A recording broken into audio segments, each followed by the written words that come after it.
Welcome again to Math Essential Vector Calculus. Today we are with Stokes Theorem and we'll discuss its application on Faraday's law of induction as well as Ampere-Maxwell law.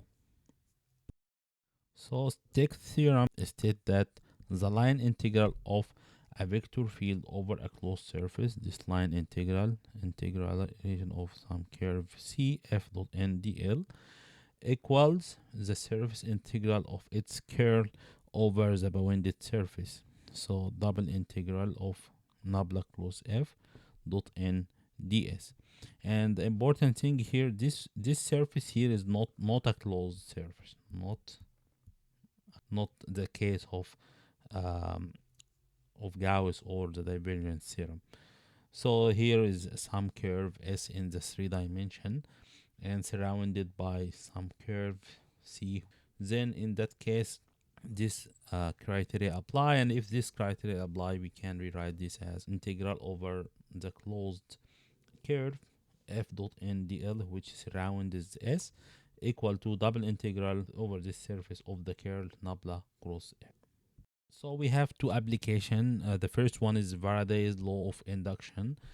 So the statement is that the induced electromagnetic force EMF around a closed loop. So we have here a closed loop here, and we are trying to measure using this voltmeter the voltage caused by the time varying magnetic field happening here.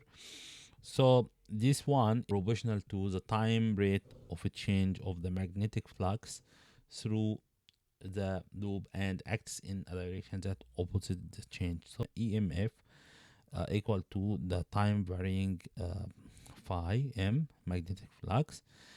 So we differentiate with respect to the time, and it is in opposing direction, so we'll have this minus sign. To find the integral and differential form, so we have the relation from the previous slide here, EMF equal to minus partial phi m by partial t, and recall that the flux is just simply the double integral of the flux density P and ds double integral. Again, here we don't have a closed surface. Also, the electromotive force is simply the integration of the electric field dot n dl. And we can find the integral form simply by substituting in this equation here. So we have integration, single integral of, or line integral of E dot n dl equal to minus double integral. Here we have the derivative here, so this is linear relation, so we make the different derivative inside partial p by partial t dot n ds. Now if we applied Stokes theorem, which we have learned earlier here in this video, so this, especially in this part, so we get here applies Stokes theorem, so we can replace this line integral over the curve with double integral over the surface of the curve of this specific field, which in this case the electric field dot n ds. Then we can conclude that we apply then this, what we got here, we apply in the other relation, this one here. So we got double integral of curl E dot n ds equal to minus double integral of partial by partial t of p and ds. Then what the two integral are equal, then what is inside is equal. So this means that the differential form, which is a famous relation of Maxwell cross E equal to minus partial by partial t of the vector p, or of the magnetic flux density. Now we move to the second application, which is Ampere-Maxwell law, and here it states that the circulation of the magnetic field around any closed loop, this circulation, or this the formation of the magnetic field, we have here some kind of current. So of course this closed loop, I'm just showing part of it as a wire, is equal to the sum of the conduction current. So mainly if we have a conduction current here, I, through the surface bounded by the loop, and another term which is the displacement current arising from a time varying electric field.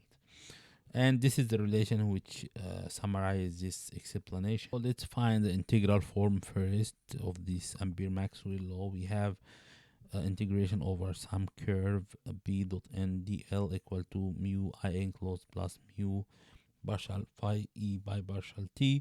So let's make our recalls. We have flux is nothing but the integration of the flux density d, or the electric displacement vector dot n ds double integral, and also the current is simply the integration of conduction current density dot n ds.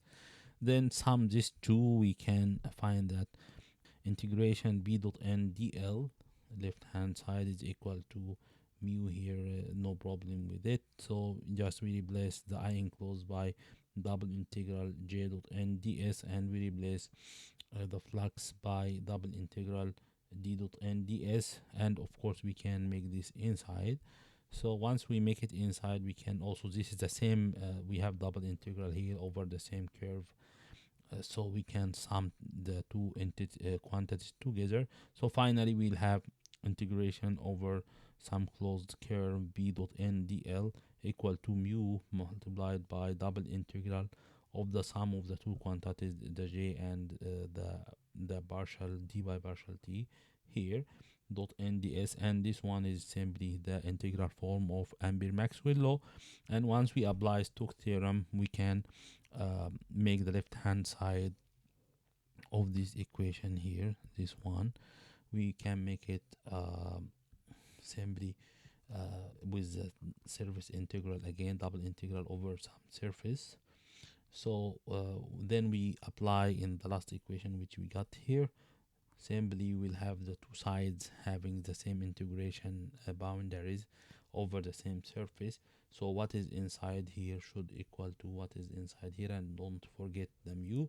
So finally we can conclude with the differential form, which is nabla cross p or curl p equal to mu multiplied by j plus partial d by partial t. So let's wrap up. We have discussed Stokes theorem and its application. We derived also the integral and differential form of Faraday law of induction, as well as Ampere-Maxwell law, which are the third and fourth equation of Maxwell.